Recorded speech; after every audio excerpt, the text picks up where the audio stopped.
ഈശ്വരശായിക്ക് സ്തുതിയായിരിക്കട്ടെ. 1890കളിൽ ടിപ്പു സുൽത്താന്റെ പടയോട്ടക്കാലത്ത് വളരെയധികം ക്രൈസ്തവർ തെക്കൻ തിരുവിതാംകൂറിലേക്ക് പലായനം ചെയ്തു. അക്കൂട്ടത്തിലെ പ്രമുഖരും സമ്പന്നരുമായ രണ്ടുപേരായിരുന്നു വടക്കൻ കുത്തിയതോട്ടിൽ നിന്നുള്ള തച്ചിൽ മാത്തുതരകനും അദ്ദേഹത്തിന്റെ അനുജൻ എബ്രഹാം മൽപ്പാനും. ഗുരുകുല സമ്പ്രദായത്തിൽ വൈദിക പരിശീലനം നടത്തിയിരുന്ന കേന്ദ്രങ്ങൾ അന്ന് മൽപ്പാൻ സെമിനാരികളെന്നാണ് അറിയപ്പെട്ടിരുന്നത്.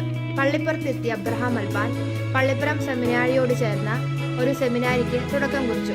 8 പേരായിരുന്നു പള്ളിപ്പുറം സെമിനാരിയിലെ സെമ്മാശന്മാർ. പള്ളിയുടെ വടക്കേ അറ്റത്തുള്ള വിസ്താരമുള്ള വരാന്തയായിരുന്നു അന്നത്തെ സെമിനാരി. കിഴക്കേ അറ്റത്തുള്ള മുറി മൽപ്പാനച്ചനും പടിഞ്ഞാറേ അറ്റത്തുള്ള മുറിയും നടുവിലെ നീളമുള്ള വരാന്തയും സെമ്മാശന്മാരും ഉപയോഗിച്ചു പോന്നു. അബ്രഹാം മൽപ്പാന് ശേഷം ഇവിടെ തന്നെ പഠിച്ച് പാലക്കൽ തോമാച്ചൻ മൽപ്പാനായി. എല്ലാവർക്കും ദേവി മാതാവിന്റെ സ്വർഗാരോഹണ തിരുനാൾ സ്നേഹപൂർവ്വം ആശംസിക്കുന്നു. നന്ദി.